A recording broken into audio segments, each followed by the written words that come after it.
Alright, you guys, welcome back to my channel. So today we are going to discuss how to get your Schengen. Now, for persons who don't have certain passport privileges, or you're a national from a country that doesn't have like high passport privileges, meaning you need a visa for basically 90% of the countries that you want to travel to. The Schengen visa is a visa that may apply to you. It definitely applied to me. I'm from the Caribbean. I'm from Jamaica. So today I am going to explain to you in depth how you can get your Schengen visa. Okay, we're going to discuss everything from visa fees to travel insurance to flight reservations to Schengen visa requirements, all of that. I'm gonna cover that. I found that when I was looking about my Schengen visa last year, I remember looking at so many videos and nothing I found was a completely comprehensive video. Meaning there were some videos that spoke about flight reservation, there were some videos that maybe spoke about travel insurance, maybe some videos would explain what's a Schengen visa, all of that. But I didn't find that one video that went through everything, that broke down everything. So I really had to scramble all about using so much different information sources to assist me in my process. So I thought, you know what, I'm gonna make that easier, better for someone. So that's what this video aims to do. Stick with me, you're gonna learn so much. I'm gonna give you so much tips, and yeah, let's get this started. So let me just start by answering what is a Schengen visa. And a Schengen visa is basically a short-term visa permit entry that allows you to visit the Schengen area. And this is a list of, I believe, 28 countries. I'm gonna verify that. But once you have the visa for one area, you can access all the Schengen area. For example, when I applied for my visa, I did it for Iceland and Norway. I got my Schengen visa, but not only was I able to travel to Iceland and Norway, but that visa would have allowed me to travel to, say, Spain, Italy, France, you name it, Estonia, Finland, all of that. They're all a part of the Schengen area. Granted, I should let you note that when you do apply for a Schengen visa, they are going to stamp in your passport the date that you mentioned in your cover letter. And yes, you have to write a cover letter. I will get to that shortly. So for example, for me, I traveled for almost 2 weeks. So my Schengen visa permit was like 2.5 weeks, just enough time for me to get out of the area in case there's any delays and whatnot. So don't think this is like a US visa where if you get it, it's 10 years. It doesn't operate that way. They're going to give you for the time that you state that you're going to be in that area for, so please bear that in mind. So the first thing I did in terms of finding out the requirements was to then say, okay, which consulate do I need to go to get my Schengen visa? Now remember, I wanted to go to Iceland and I wanted to go to Norway. Jamaica doesn't have an Icelandic consulate nor a Norwegian consulate. But I found with a simple Google search, it's not rocket science, I found with a Google search that the Embassy of Germany in Jamaica does the application for that area, for Jamaican nationals. So I had to go through the Germanic embassy. So if you're not from Jamaica, say you're from, I don't know, India, I don't know, and you want to go to Estonia, for example, if there's not an Estonian embassy in your country, maybe Google which embassy caters to visas for Estonia, for Indians, or you get the point. So you may have to Google it that way and something is sure to pop up. And the next thing I want you to note in that breath is that you have to take into account the time you apply to the time you want to travel. Now, I know for my side, a lot of persons may be looking forward to the US Embassy, so I know that the wait period is quite long. However, I thought, I don't really hear many Jamaicans say they want to go to Iceland or Norway, so I thought, you know what, I think if I apply today, maybe I can get a date for like 2 weeks time. Wrong. That was so very wrong. What happened is that I applied early September, maybe around September the 7th or 9th, thereabout. I went on the website to say, alright, I'm going to set my appointment date. And when I looked, the earliest appointment was like the end of October. In fact, my appointment was October 31st. and I had set the interview from the first week of September. So that shows you the gap that I had to wait, and the travel plans that I have was for November. And I'm emphasizing on this because when you're doing your visa, you will have to submit your itinerary, your lodgings, flight reservation, all of that, and all of those details have dates as a big factor, right? So what happened is that I had already made all my bookings. I use Get Your Guide to book all my activities, and I use booking.com to book my hostels, as well as other sites.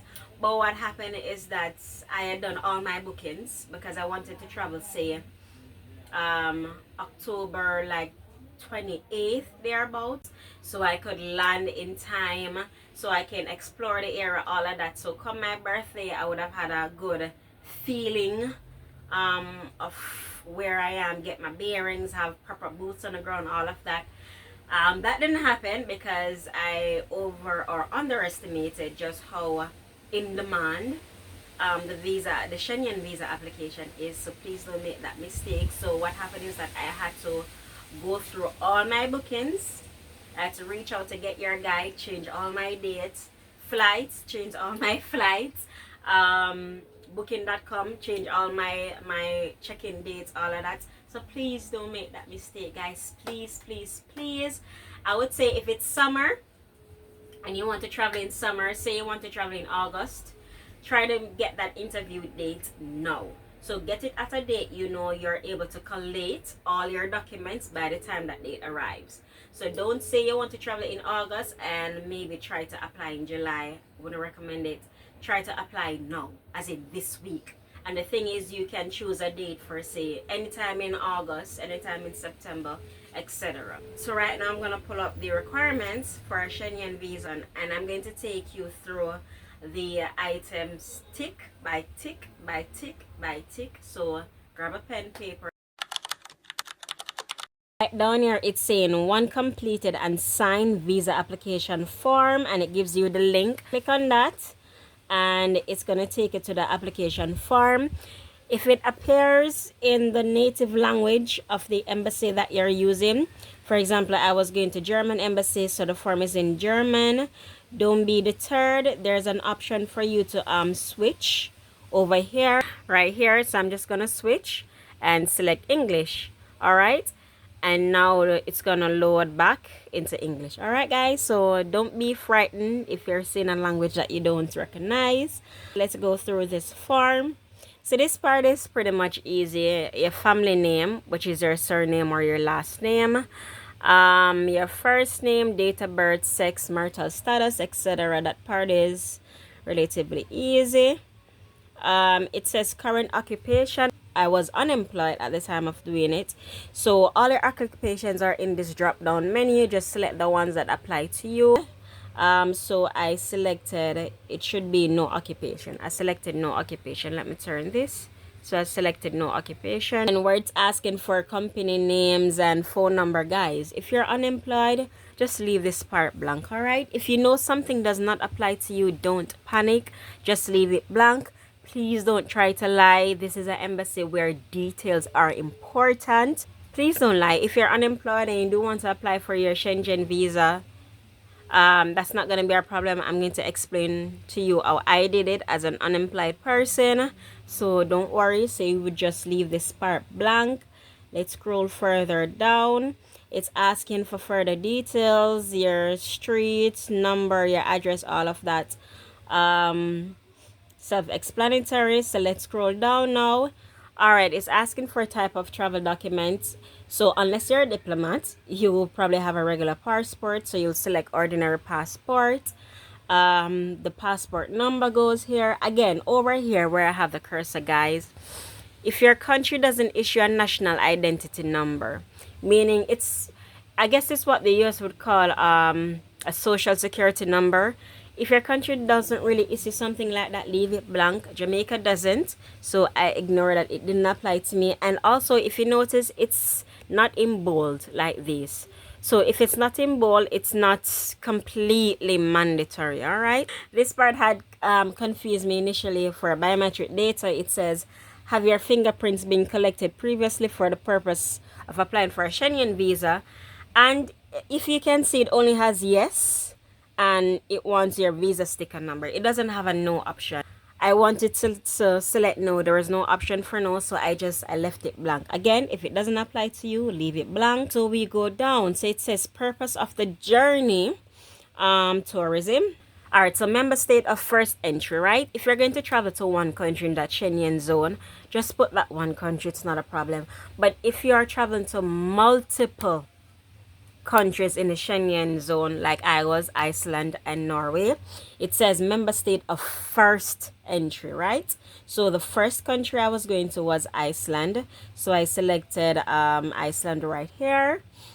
And then if you come over here and it says main travel destination, what you will do, you will put the country that, okay, you're gonna put the country that you're gonna stay in the longest, right? So for me, I was doing Iceland and Norway. I was going to spend majority of that almost 2 weeks in Iceland, right? So I selected Iceland right here. And if you're going to do other countries, for example, say you want to do France, or if France is your first country that you're staying in, you select France, and then down here it has a drop down menu again. Suppose you plan to go to Italy after France, you'll select Italy as a second, and maybe you want to go to, I don't know, Estonia as a third country, so you put Estonia. So you get it. So you put them in order. So for me, I was going Iceland and Norway. So when I was doing mine, I did Iceland and then I did Norway. You just scroll down the drop box and I did Norway. I wasn't gonna go to Estonia, so let me just leave that blank. All right, and it says number of entries requested. Please pay attention to this part. So you know, if you're going to go to one country, it's just one entry because you're going in and then you're coming back out.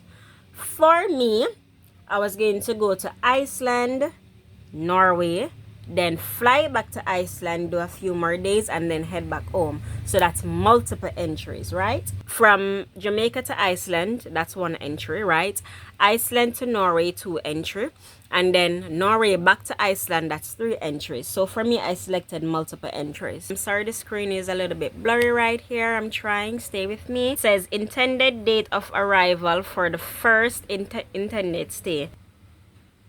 You select the date that you're gonna land in that country. So if you're landing, say, June 7th, you selected June 7th. And then pay attention, this is important, guys.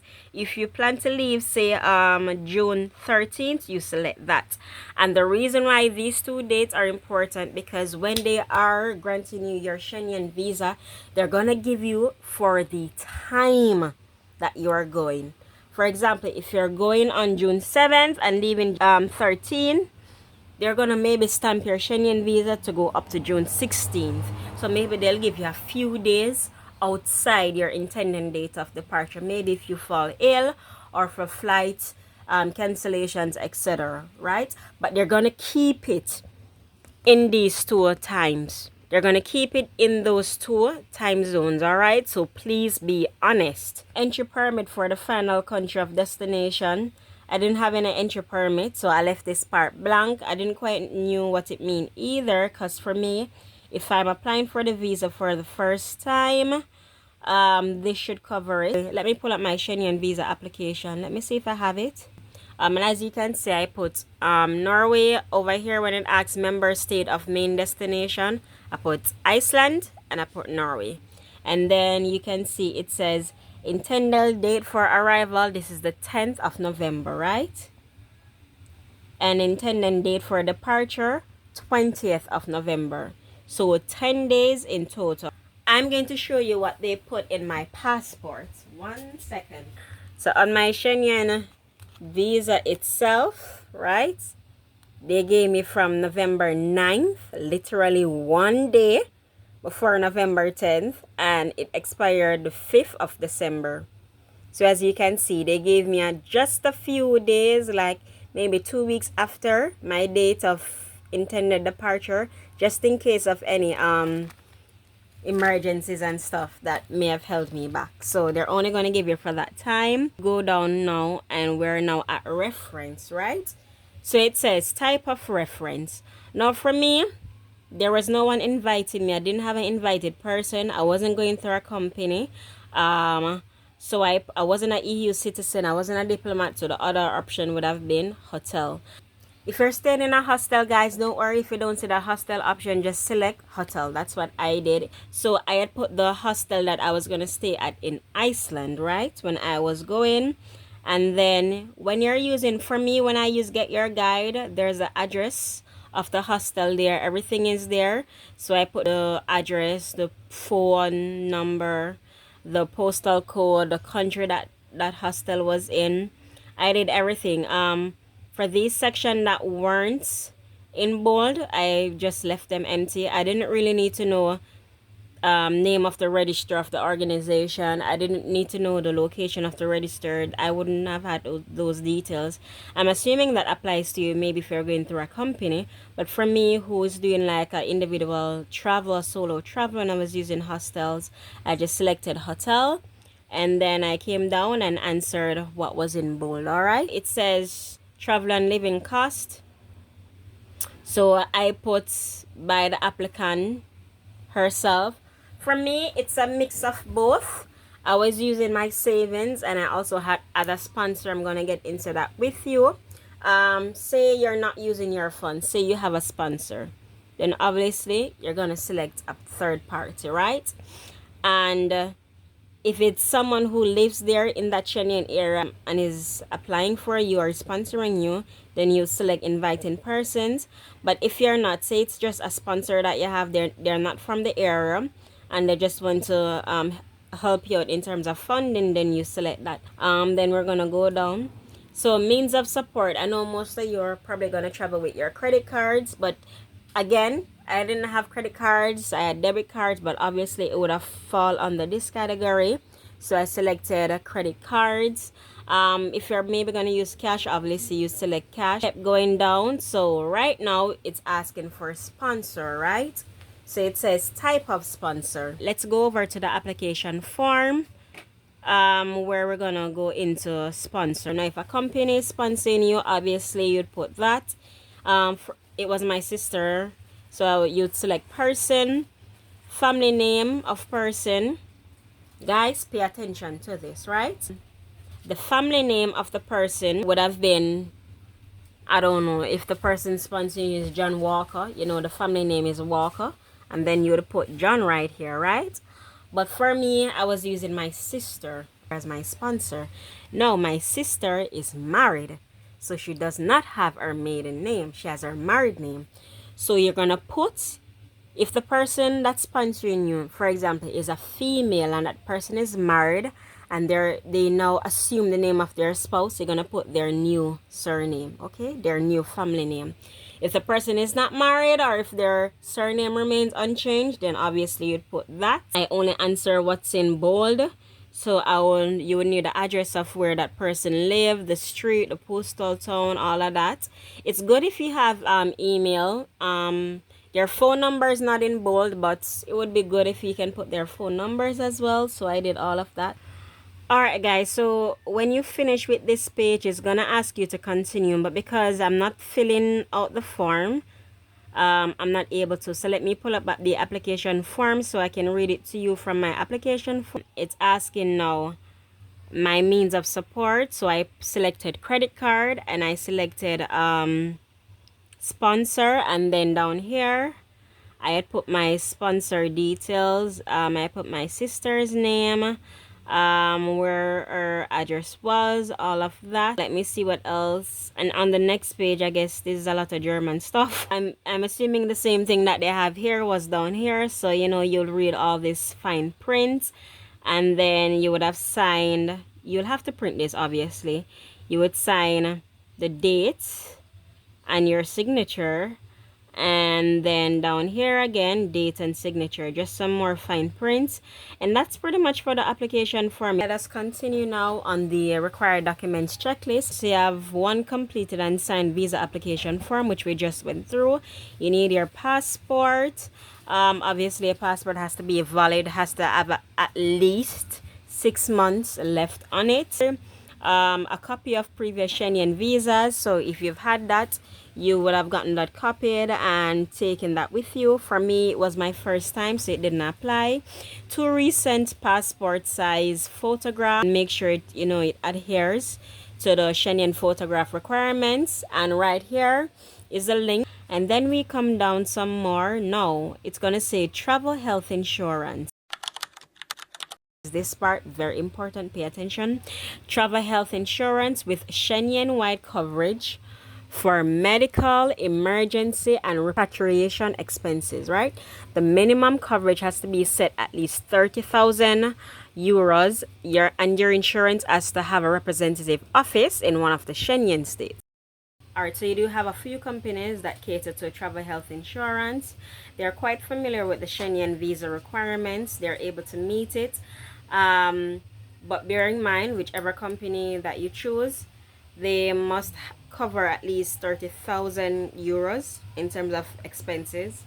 Must have a sort of repatriation. So if you should meet your demise, they should be able to ship your body home under that insurance. And also they need to have an office within one of the Schengen member states. That's also very important. There is a few options. You have AXA Schengen insurance, that's AXA Schengen insurance. I know that's a popular one. I know you have one called Safety Wing. Quite a few of them.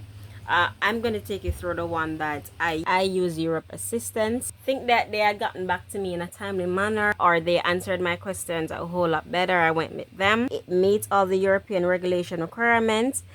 It's valid for single persons traveling, family or business travelers. You can get it reimbursed in case of visa refusal. And right here, as you can see, they have their number big and bold, and this one was really important to me. I don't believe when I was searching for AXA if they had their number as big or bold as this. I don't recall that, but just knowing that there is this number right here that I could just reach out to, it's really eased a lot of my concerns. So you have different coverages. I just wanted one that met all the Schengen visa requirements and it was affordable. Let me select get a quote to see what that looks like. So it says our Schengen travel insurance is available for family and business traveler with no pre-screening or medical exam. So if you are wondering about that, there goes that one, right? And number of people traveling, it was just me, so it was just one. Travels between 0 and 65 years. Yes, the date of travel, for example, let me just select June 5th, and if you're gonna return say on June 12, let's select that. So let me just select back Iceland, and then you select see the price. So you have to re-enter this again. So June 5th to say June 12. Country is select say Iceland, a country in that Schengen area. See the price, and there you go. So the cost is 30 euros. So in US dollars, that's probably gonna be like 35 US dollars thereabout, or I don't think it has passed 40 US dollars. And it shows you what it covers. So assistant in the case of injury, illness, up to 30,000 euros. Assistant in the event of death. Cover strip in the Schengen area. But let's say you go to Schengen Plus, because they have different options. You get the assistance in case of illness or injury for up to 60,000 euros. Assistant in the case of death. So even more countries added on this one. If you extend your stay, they'll cover you. They'll cover return and location of companion and of minors. I chose this one when I was doing mine because I didn't need all of that. Okay, so down here it's now saying you need a sign and stamp job letter stating your position, hiring date, income, exact approved leave date or purpose of travel, all of that. Again, guys, I am unemployed. I was unemployed when I was doing this, so everything here about job letters and all of that absolutely did not apply to me, so I ignore that part. It's gonna ask for a statement from your bank stating the exact figures in your bank account for the previous 3 months. So please pay attention. So based on what I heard, this is why a lot of persons get refused for their Schengen visa application, right? you have this lump sum money that's transferred in your account, say, 3 months ago, right? And then you get a bank statement from your bank, and after you get that statement, you immediately transfer back the fund to the person who loaned you the money. They're not stupid, guys. They're gonna figure this out. If it's your money, if it is your money, how is it being transferred out as soon as you print the bank statement? Now that just looks dishonest. So what I did, I allowed that money to sit in my account. Even after I printed my bank statement, I didn't touch it. I let it stay there. And I was also using my bank account. Now, I didn't allow myself to go below a certain balance, but I was using my bank account, and that also helped to prove that this is an honest and true account that you're using on the day-to-day basis. So that helps your case. That helps to prove how truthful you are being. If you're using a sponsor, then they will have to submit their bank account for the last 3 months. That shows that they have adequate funding that can cover whatever they said that they were going to cover. So my sister was only doing my flights. She wasn't going to do excursions and bookings and activities and food and all of that. No, she was going to do flights. So she only needed her bank account to prove that the money in there could pay for my flights. Or if she transferred the funds to you, what I did, because that's what happened in my case, where my sister had made that transfer to me, I had gone back. I had her print her bank account statement from many moons ago that showed the transfer, and I highlighted the transfer date, the sum, everything, and then I had pulled my bank account statements showing the date when I received this lump sum, everything, and they could see that everything was just corresponding. Yes, I did all of that. I was leaving no stone unturned, and they appreciate that. Don't worry that all the paperwork is getting too thick, because I went to the embassy with I should let you know that you're gonna have to provide proof of your relationship to this sponsor, alright? So don't just be choosing anyone, because you're gonna need proof of your relationship to that person. So for me, I had used my sister as my sponsor. So I had submitted at the time my birth paper, which would have shown my mother and my father. I also submitted my sister's birth paper, which would have showed the same parents on both, which proves our relation as being siblings, as sister. And because my sister was married, so her last name was changed, I had to submit her marriage certificate that showed her maiden name on it, as well as her new surname. So all of that I had to submit. I wanted to show them how honest my intentions were. I took it a bit further. I don't know if you would do it, but what happened is that I am the guardian of my nephew, and that is my sister's son. Now, she resides in the United States while her son resides with me in Jamaica. So I am his guardian. I'm not his legal guardian, which would have been a court-issued guardianship. I'm not that. It's more informal, meaning that I take care of him as any parent would. It's just that I don't have a legal document to prove. So what I did, and listen to this, to prove that I am his guardian, and this, guys, this all depends on what you put in your sponsorship letter. In my sponsorship letter, or in her letter to me, she had explained that she is sponsoring my trip as a sort of thank you, because I am the guardian of her son. And she had explained that I have been his guardian since he was 1 year old, and that at the time he's now 7. So I've had him for most of his life, and just as a token of appreciation, she was going to pay for my flights for my trip. So because of all of that, it just shows just how genuine you are, why this person really wants to sponsor you. And because we had mentioned my nephew that I was the unofficial guardian of, I had to go to my nephew's school, because I was the person that registered him for school.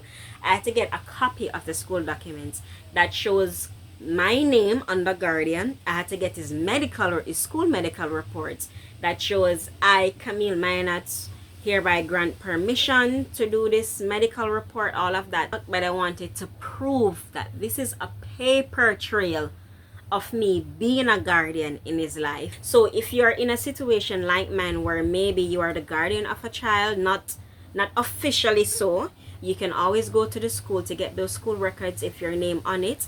If not, you can maybe go to the doctor's office where maybe he got his shots, and maybe on that application from you that put your name as the guardian. So if you can source those over a period of time, if you can bring a copy of those, then perfect. So that's one way you can, you know, bypass, or am I the caretaker of someone without being an official representative as issued by the courts. If you're using a parent, just get your birth paper. If you're using your spouse, get your marriage certificate. All right, and you're also going to need a cover letter from the sponsor explaining as to why they're sponsoring you, how much they're sponsoring you, etc.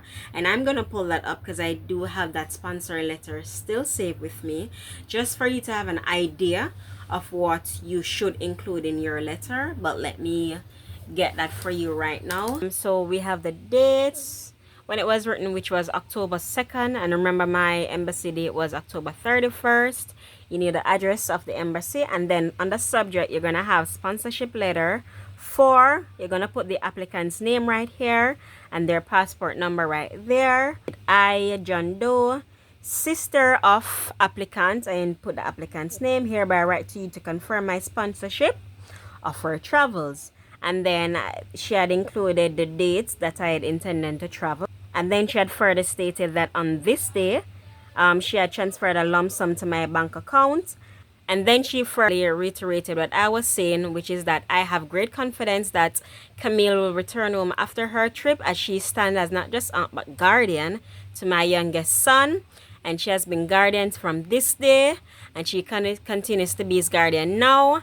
And this is because she resides in the United States while her son lives with me. And basically she just included that in my trip I'm going to do hostels, tours, and other adventures, but that would be paid for using my personal saving, not hers. And then she stated that she had attached her bank account for them to verify the transfer that she did. So that's an example of your sponsorship letter. As it relates to my tours, right, my tours and my bookings, I use Get Your Guide and I use booking.com, and I always choose an option that basically states that you're gonna pay at the hostel, or you're not gonna pay right away. So you would reserve your spot now, but then you can pay later. And I always do this in the event that whatever visa that you're applying for does not pull through. At least you're not spending money on bookings that you're not gonna ever realize. So guys, please don't do that. I encourage you, use Get Your Guide, use booking.com. They're not paying me to say this. It's apps that I've always used for my travels. They have never let me down. On booking.com, it does give you the option to cancel your trip and you get full refund. So I love booking.com for that. So you can always reserve, and you can always, if it asks you to pay, at least choose an option where there's a refund attached to it, if so be, or just do a booking where you reserve now and pay later. Most times it will say like you will reserve now. It will ask you for your card details. You enter your card details, but it tells you, okay, the money won't be taken from your card until like 2 days before your trip. So that's perfect. So you have all that time to cancel up until 2 days before your trip, for example. That's how most of the bookings work on booking.com. On Get Your Guide, where you book all your excursion activities, it's basically the same thing, where it's asking, okay, reserve now. So enter your card details. However, we're not going to charge your card until say 3 days before your trip, until 2 days before your trip. Or even if you have to pay now, there's an option for you to refund your booking. So if your visa or whatever does not pull through, it's not money going down the drain. So for me, and the reason I was saying all that is that for me, because I choose the pay later option, the only thing I did was to reserve my spot. there was no ticket. There was no ticket that I could have taken to the embassy, or no voucher I could say, because I didn't pay for it yet. I selected the pay later option. So what I did, right, was to pull up the page, and I'm going to show that to you right now. So I'm on Get Your Guide's website. I already have a profile. So I'm going to just show you what I did to bring to the embassy my tickets, which technically I didn't have because I'd only did the reservation. So I went on bookings. I would click on the tour that I was doing. So for example, the Fjords tour. I'll click on the tour, and on the tour, as you can see, so this is what it will look like when you do your booking. All right, it will have your name, how much you pay for it, all of that. I mean, over here, mobile voucher and printable voucher, because, well, the payment has already been made. But before that, it's not going to say anything about printing the voucher because you haven't paid it. So what I did was I went on my laptop. I have this snippy tool that I can cut out basically the screens of the page that I'm on. So I would go open, guys, and trust me, this is not being dishonest. This is just a simple reality of when you're booking your flight. So I would just make the page smaller and smaller so I can get everything maybe in one go. Smaller, a little smaller here. It looks small now, but remember, after you nip it, you can always zoom back for it to be enlarged. Let me just make it a little bigger. I would do this. I'll select new, and then that the screen will get dark, and then I will just basically do like that. Right? I would just do that little area. Bam. Right, and now it's saved. So this is my snippy tool. This is separate now from the page. So I would click on this, and then from there I would edit it. I would probably try to make it larger and change the format. Say if it's in landscape, I will, you know, rotate it to be portrait and all of that. But it's these little clippings that I did. So let me minimize this, and you have the option to save. So right here when it says save, you can just then save it to your desktop. You save it to your downloads or wherever, or you can save it in your visa folder. So let me go now in my bookings just to give you further examples, just to let you know what it looked like. So for example, Ford store, right? So this is an example. So this is what it looks like. So as you can see, I did the cuttings here. You can see my name, all of that, all of this information.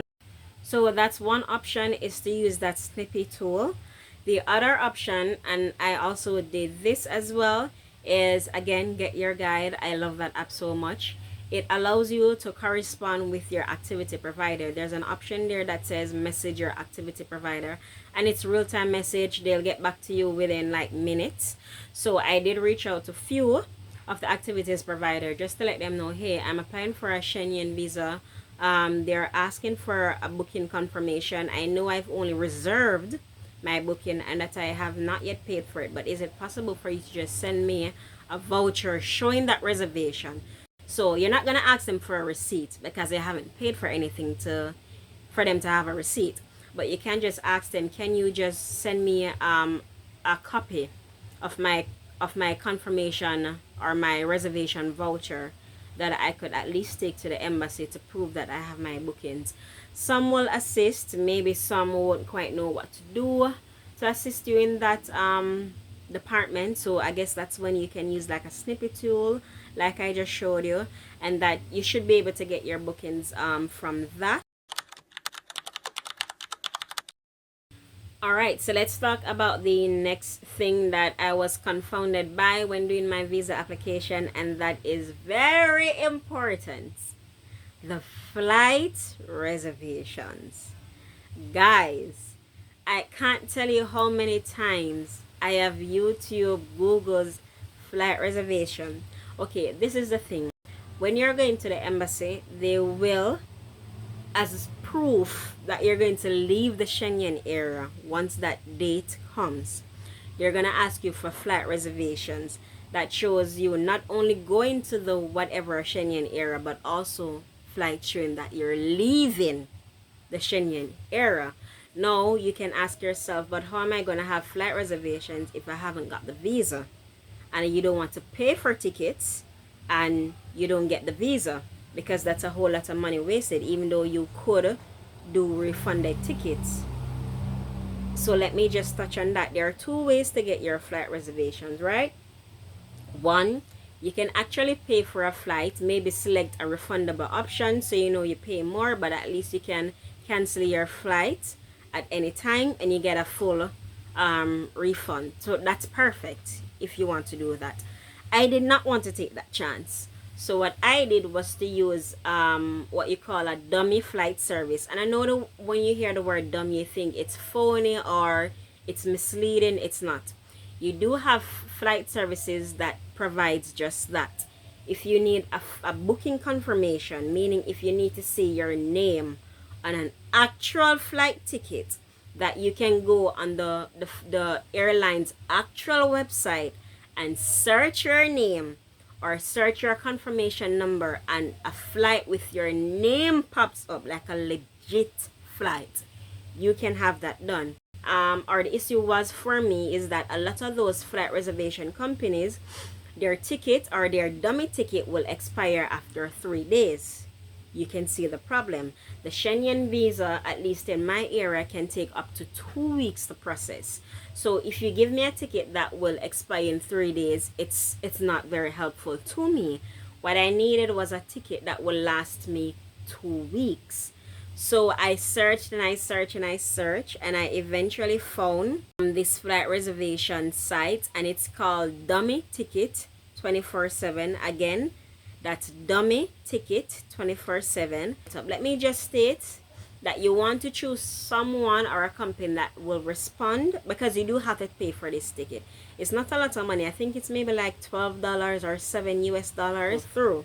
So this company, I remember I had some issue with them. They had said that yes, the reservation was done, and then when I went on the actual airline's website, there was no reservation. So I had emailed them back, just so angry, so cross, demanding to know what happened to my flight, my dummy flight. That's not there, because the thing is, the embassy, they will actually punch in your flight confirmation number or your name to see if you have an actual flight leaving the Schengen area. Yes, they will do that.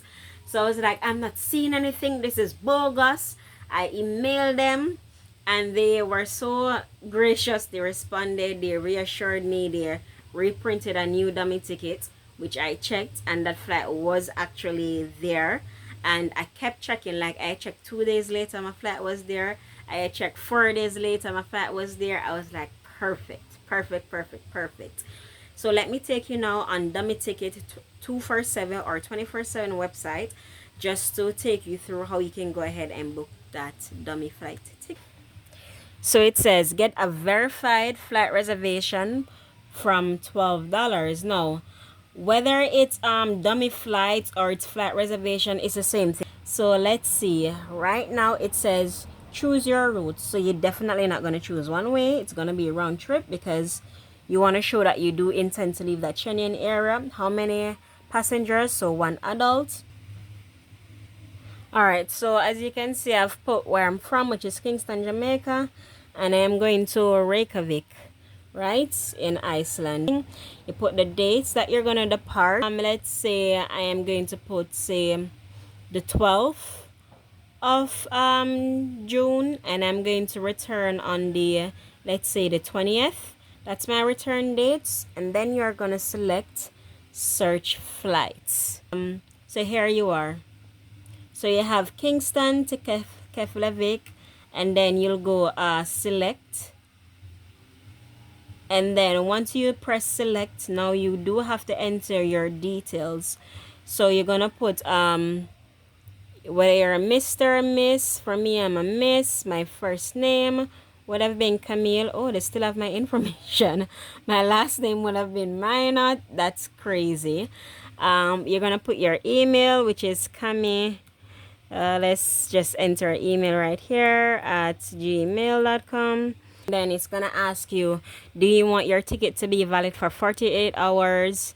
For 7 days, it's going to be at an additional $7, or for 14 days, which is going to be at an additional $10. Again, the Schengen visa can take up to 15 days to process. It could be less, but I just selected this one to be on the safe side. That's a 14-day option. Okay, so I selected that option, and then it asks you, are you going to pay, which is credit card or PayPal. So that's when you're going to enter your card information. It's going to say complete your booking for $29. And the reason why it's $29 is because I paid for an extra 14 days. But say I did it for 48 hours, all right? Let me take you down. Then the ticket price would have been $19. And if I'd say I'd paid for just 7 additional days, then the ticket price would have been for $26. Guys, I do want to state that this is not an actual flight ticket. You do have to purchase your flight ticket. This is just a dummy ticket for you to take to the embassy to say, here, this is proof that I am going to the area, but also that I will leave the area on the date that I said. And please ensure that the date that you punch in here up this part is also the date that's on your itinerary, okay? Please. So once you select that and you see all the different flight options popping up, and these are actual flight, guys, you would select the one that, you know, matches the date and time of what you put on your itinerary. And if you view details right here, it will show you. I will show you the travel ticket when I'm done. But for example, it's saying Norman Manley Airport. This is in Kingston, and I would go to JFK, right? And then from JFK to over here where you see Keflavik, and then on the return from Keflavik to JFK again, and from JFK back to Norman Manley Airport, which is in Kingston, Jamaica. So just to give you a example of my dummy ticket, this is an example that I can show you. It's no longer valid, but I did use it when I went to the embassy. It has my name on it over here. It has the reservation code. It has the airline code. I punched in the different codes, and I saw that my name did in fact pop up with my flight on it, going to the places that I stated that I would have gone. And it looks just like a regular flight confirmation. And you know, you would have printed that and taken that to the embassy with you. So guys, please, this is, as you can see, it's dummy ticket 247. It starts at $12 but can go up to $29 depending on how long you want your ticket to be valid for. So that's dummy ticket 247. You can use them. I use them. If you have any questions, I assure you they will respond to your questions. They did respond to my very irate email. They responded graciously. They fixed the error that was made because, like I said, I had gone on a website. I did what they said I should do, punch in my confirmation code, all of that, and I did not see my flight, and I did not take that lightly because I had just paid for this ticket. I could not deal with any potential scams. I don't know about other flights reservation sources, but I can verify that dummy tickets 247, they do actually work. You won't be disappointed. And if you email them about not seeing your flight, they will fix it. They will resend you a new ticket that can actually be confirmed by the embassy at the time of your entry. Is there any other questions or anything else that I should mention about getting your Schengen visa? And I do want to say, sometimes I'm saying Schengen, sometimes I'm saying Schengen. I'm not so sure the correct pronunciation, just forgive me, but you know what I'm talking about. I'm trying to see if there's anything else that I need to mention about getting your Schengen visa that I have not covered already.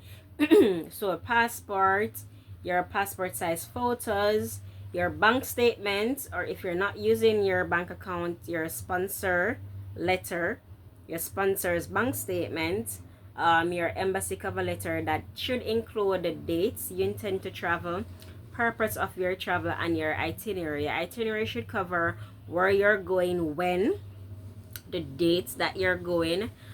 You should have your supporting documents. So if you're gonna use a sponsor, documents that shows the relationship to that sponsor. If you're employed, then you know you need a job letter. About your travel insurance, again, I use EuropAsisstance. booking your appointment early. Please book your appointment at a date you'll know you'll be able to gather all your documents.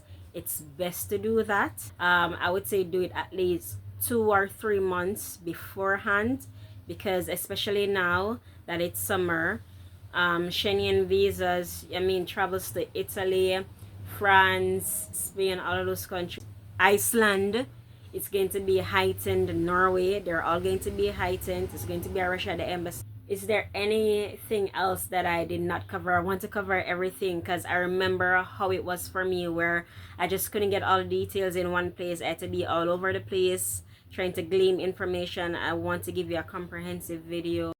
And if that's it, just be cool, calm, and collected in your interviews. Please answer the questions as they ask.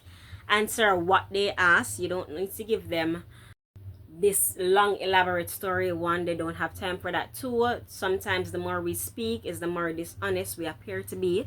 But you do want to give them adequate information that's completely covering the questions that they're asking, and just remain personable, be approachable. You don't want to seem too eager as if you're up to something, but you don't want to be too standoffish. Just be your natural, fabulous, charming, charismatic self.